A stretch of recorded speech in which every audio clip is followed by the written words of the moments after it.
최근 분노가 치민 일이 있었습니다.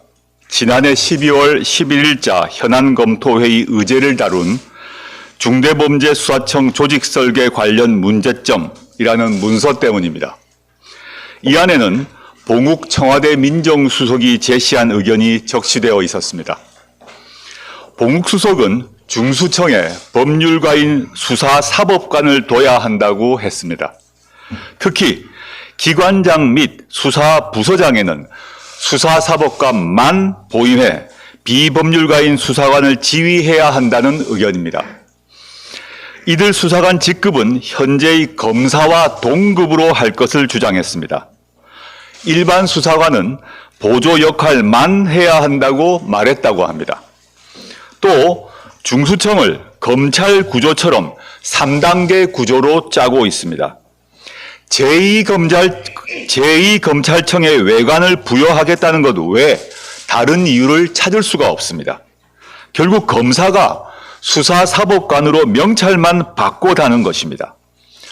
일반 수사관은 능력이 탁월해도 수사사법관으로 승진할 수 없게 되어 있습니다. 부서장도 못 되고 보조 역할만 해야 합니다. 중수청에는 영장 청구권과 기소권은 없습니다. 그러나 중수청이 제2의 검찰청이 되면 공소청 검사와 중수청 수사사법관 사이에 카르텔이 형성될 것입니다. 공소청과 중수청 사이의 견제와 균형이 달성되기 어렵습니다. 응원봉 국민은 분명 수사와 기소를 분리하고 검찰을 해체하라고 명령했습니다. 그런데 제2의 검찰청이라니 어찌된 일입니까? 중수청 제도를 저렇게 짠다니 공소청과 형사소송법 개정안도 걱정이 됩니다. 오늘 정부가 중수청과 공소청의 구체적 역할과 인력 구성 방안을 발표하고 입법 예고를 할 예정입니다. 대한민국은 결코 도로 검찰 공화국이 돼서는 안 됩니다. 개혁이 아니라 퇴행시키는 제도에 단호히 반대합니다. 작은 여지라도 철저하게 차단해서 불가역적으로 만들어야 합니다. 우선 중수청을 제2검찰청으로 만드는 시도에 단호하게 반대합니다.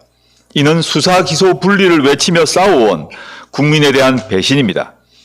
검찰은 추후 친검찰 정권이 들어서면 공소청과 중수청을 합쳐서 검찰청을 부활시킬 것입니다. 문재인 정부의 검찰개혁 성과를 폐기해서도 안 됩니다. 당시 사건을 모두 검찰에 넘기는 전권 송치주의를 폐지하고 경찰에 1차 수사 종결권을 부여했습니다. 검사의 수사 지휘권도 폐지했습니다. 이를 되돌려서는 안 됩니다. 향후 수사권을 더 갖게 되면 경찰 권력은 커집니다. 경찰의 중립성과 독립성을 확보하고 민주적 통제를 강화해야 합니다. 그러기 위해서는 유명무실해진 경찰위원회를 실질화해야 됩니다. 심의의결기구로서의 역할을 할 수 있도록 심의의결 대상을 명확하게 해야 합니다. 경찰 관련 법안, 주요 정책을 제대로 검토할 수 있도록 해야 합니다. 경찰위원회의 조치를 불이행했을 때 감찰, 징계 요구권도 부여해야 합니다.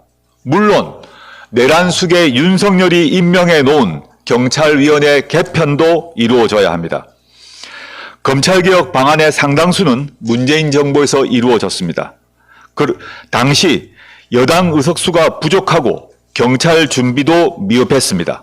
그러나 지금은 여당 의석은 충분하고 경찰도 착실하게 준비해 왔습니다.